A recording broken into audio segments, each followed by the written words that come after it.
Wacha nitoe somo hili. Pengine watu wengi hawafahamu masala jinsi yalivyo. Sawa.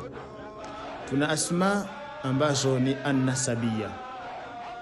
Mfano leo watu wanajinasibisha kisheria na Imam Shafi wakaitwa Shafi'iyya.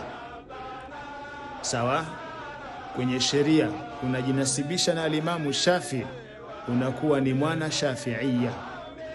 Kwa hiyo ni nisba sawa katika madhhabi ya Imam Shafi upande wa sheria. Nchi unaweza ukajinasibisha nayo, mfano Tanzania, ukaweka ile ya unisba ikawa Tanzania, ana min Tanzania, kwamba mimi ni Mtanzania, umejinasibisha na nchi. Majina yako mengi sana, mfano kwenye tariqa hizi, kwa maana njia ya tasawufu au sufia.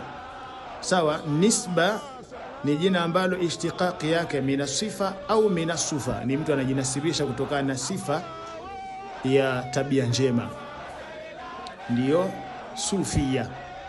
Sasa kwenye ilmu tasawufi kwa maana elimu ya adabu, ya ilmu al-akhlaqi, wale wanaofundisha elimu hiyo wao pia wana njia zao, na mtu anayejinasibisha kwenye hizo njia za ilmu al-akhlaqi huwa anaitwa mwana tariqa. Na tariqa ziko nyingi sana, kwa maana walimu wa hizo njia, walimu wa mafundisho hayo ya ilmu tasawufi kuwa ni wana tariqa wako wengi.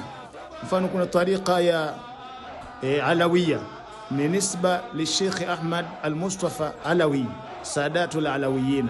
Lakini kuna nisba ya Shadhili, kwa maana nisba li Sheikh Abil Hasan al-Shadhili. Kuna nisba ya tariqa al-Qadiri, sawa, kwa maana nisba